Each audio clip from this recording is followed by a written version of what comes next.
नमस्कार, मैं विवेक कुमार। स्वागत है मेरे YouTube चैनल विवेक ऑनलाइन सॉल्यूशन में। दोस्तों, सहारा में जिन्होंने भी ऑनलाइन पोर्टल पर अप्लाई किया था अपना पैसा वापस पाने के लिए, यानी कि 10,000 जिसको भी मिल रहा था, फर्स्ट इंस्टॉलमेंट जो कि 10,000 रखा गया था, जिनको भी मिलना था, बहुतों ने ऑनलाइन अप्लाई किया CRCS पोर्टल पे और उनका डेफिशिएंसी मैसेज आ गया और एक भी रुपया उनको नहीं आया। तो जिनका भी 20,000 के अंदर है अभी क्लेम का और उनको पैसा नहीं आया है और डिफिशियंसी मैसेज आया है, उनको रीसबमिशन करने का जो है पोर्टल खुल रहा है। तो आपको रीसबमिशन कैसे करना है इस वीडियो में हम वही जानेंगे। तो यहाँ पे हम रीसबमिशन वाला पे क्लिक कर देंगे। CRCS के पोर्टल पे ही आपको ये वेबसाइट मिल जाता है रीसबमिशन वाला। अब यहाँ पे आप देख सकते हैं, यहाँ पे जो भी है 0 से 19,999 तक जिनका भी क्लेम होगा वो यहाँ पे अप्लाई कर सकते हैं। तो यहाँ पे आप इसके ऊपर का जो भी है अभी तक अप्लाई करने के लिए नहीं आया है रीसबमिशन में। तो रीसबमिशन के लिए आपको सबसे पहले यहाँ पे जो है CRN नंबर मांग रहा है। CRN नंबर कहाँ मिलेगा? जब आपने अप्लाई करा था तो आपको लास्ट में CRN नंबर का मैसेज आया होगा या रिसिप्ट पे भी CRN नंबर दिया होगा। अगर आपको नहीं पता तो आपको दोबारा से ये लॉगिन कर लेना है। लॉगिन करने के बाद यहाँ पे आप देख सकते हैं ऊपर में योर क्लेम एक्नॉलेजमेंट नंबर, यही है CRN नंबर। और ये CRN नंबर आपको ये कॉपी कर लेना है या तो लिख लेना है और वहाँ पर जाके पेस्ट करके आप उसे दोबारा रीसबमिशन के लिए अप्लाई कर सकते हैं। जैसे ही आप ओपन करते हैं, यहाँ पे कुछ 5 स्टेप का आपको फॉर्म भरने के लिए आएगा। तो यहाँ पे आप देख सकते हैं फर्स्ट स्टेप में यहाँ पे आई एग्री करके आपको आगे बढ़ जाना है। यहाँ पे आपको अपना पूरा आधार नंबर डालना है और उसी तरह बिल्कुल जैसे पहले आपको OTP आया था, आपके आधार पर एक OTP आएगा। इस OTP को अटैच करते आप जो है 2 नंबर का भी स्टेप जो है पार कर जाएंगे। आपको बहुत ही आसान है, पहले से इजीली आप कर पाइएगा, मोबाइल से भी कर पाइएगा। यहाँ पे फिर से यहाँ पे OTP जो है वेरीफाई करने के लिए आएगा। जैसे ही वेरीफाई करते हैं तो यहाँ पे आप देख सकते हैं, यहाँ पे फुल नेम ये सब आप अपना चेक कर ले, ऑलरेडी भरा होगा। आपका फ़ोटो भी यहाँ पे दिया होगा। ईमेल ID अगर आप लिखना चाहते हैं तो यहाँ पे ऑप्शनल है, लिख सकते हैं।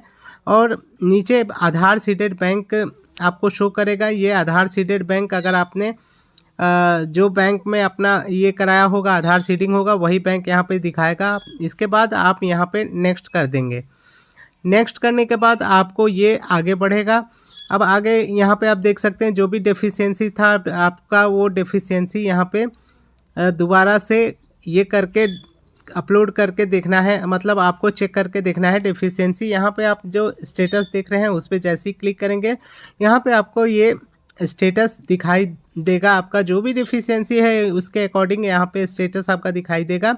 अब यहाँ पे आप ये स्टेटस डेफिशिएंसी का कोड है, ढेर सारा कोड दिया होगा आपका डेफिशिएंसी वाला। जो ऑप्शंस देखे होंगे आपने पहले, वहाँ पे अलग अलग कोड के हिसाब से आपका डेफिशिएंसी जो भी आया होगा वो अलग अलग कोड के हिसाब से आया होगा। तो यहाँ पे आप ये जो है डॉक्यूमेंट अपलोड वाले पे अब ये जो क्लिक करेंगे, यहाँ पे स्टेटस वाले पे जैसे ही क्लिक करेंगे और आप नेक्स्ट जाएंगे यहाँ पे, तो इस तरह का आपको इंटरफेस खुल जाएगा। अब यहाँ पे ये सारा चीज़ आपको फिर से भरना है। आपका जो भी सहारा का बॉन्ड होगा उसके हिसाब से, और डॉक्यूमेंट जो मांग रहा है आपको अकॉर्डिंगली वो अटैच कर देना है JPG फॉर्मेट में। और ढेर सारा अगर डॉक्यूमेंट होगा तो आप उसको PDF एज ए PDF भी बदल के एक बार में मर्ज करके आप यहाँ पे डाल सकते हैं।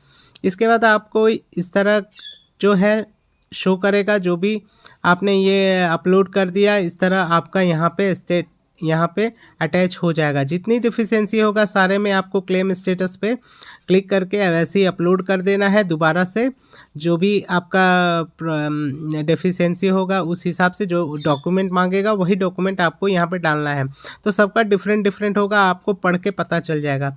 अब यहाँ पे आप देख सकते हैं, यहाँ पे एंटर पैन नंबर दे रहा है। अगर आपका 50,000 से ऊपर है, अगर आपका अमाउंट जो है मोर देन 5 लाख है, तो आप ये जो profession, source of fund, remark, ये सारा चीज़ भी आपको अपलोड करना पड़ेगा, यानी कि लिखना पड़ेगा। और प्लीज़ अपलोड ITR, आपको ITR जो इनकम टैक्स रिटर्न फाइल करते हैं वो भी यहाँ पे अपलोड करना पड़ेगा। तो ये जो है जिनका 5 लाख से ऊपर होगा उनके लिए अब यहाँ पे जनरेट री सबमिशन क्लेम वाला जो रिक्वेस्ट फॉर्म है आप जनरेट करिएगा। वही पहले जैसा पीडीएफ फॉर्म में आपको वो प्रिंट निकलेगा, उस प्रिंट पे आपको वही सिग्नेचर करके यहाँ पे चूज़ फाइल करके फिर से इसको अपलोड कर देना है। यानी कि आपका जो फॉर्म निकलेगा उसी को आप अकॉर्डिंगली जो साइन मांगेगा वहाँ पे, जो अगर फ़ोटो मांगता है वो उसी अकॉर्डिंग आप उसको अटैच कर देंगे। यहाँ पे आपको ये देगा, please ensure that all claims have been entered and verified by you before uploading scan claim. इसके बाद आप उसको ओके करने के बाद आपको यहाँ पे कुछ इस तरह का स्टेटस शो कर देगा। रिसबमिशन क्लेम आपको जैसे ही आप अपलोड कर देते हैं, सारा करने के बाद आपको लगभग 45 दिन और लगेंगे। इसके बाद आपको उसका स्टेटस पता चल जाएगा और आपको पैसे मिलने हैं कि नहीं मिलने हैं वो भी आपको पता चल जाएगा। सबका डेफिशिएंसी के ऊपर अलग अलग क्लेम स्टेटस रहेगा, मतलब कि सबका डेफिशिएंसी के ऊपर अलग अलग डॉक्यूमेंट भी ये आपको अटैच करने के लिए मांग सकता है। तो मेरे पास एक एग्जांपल के तौर पे मैंने ये दिखा दिया। आप जैसे ही पोर्टल को ओपन करेंगे आपको सब समझ में आ जाएगा, पढ़ने के बाद आप आगे स्टेप करते रहें। बाकी जो फॉर्मूला जो है अटैच करने का और रिसबमिशन फॉर्म को निकाल के प्रिंट करके उसको सिग्नेचर करके री अपलोड करने का, वो सारा इसी तरह सेम होगा, लेकिन डेफिशिएंसी सबका अलग अलग रहेगा। किसी किसी का जो है डेफिशिएंसी ऐसा भी आया होगा कि आपका डेटा जो है सिस्टम के साथ नहीं मिल रहा है। उसके लिए आपको अपने सहारा ऑफिस में संपर्क करना पड़ेगा या अपने एजेंट को मिलना पड़ेगा। इसके बाद ही आप रिसबमिशन फॉर्म के लिए अप्लाई करें और इसके बाद सारी चीज़ें करने के बाद भी आपको 45 डेज़ का वेट करना पड़ेगा।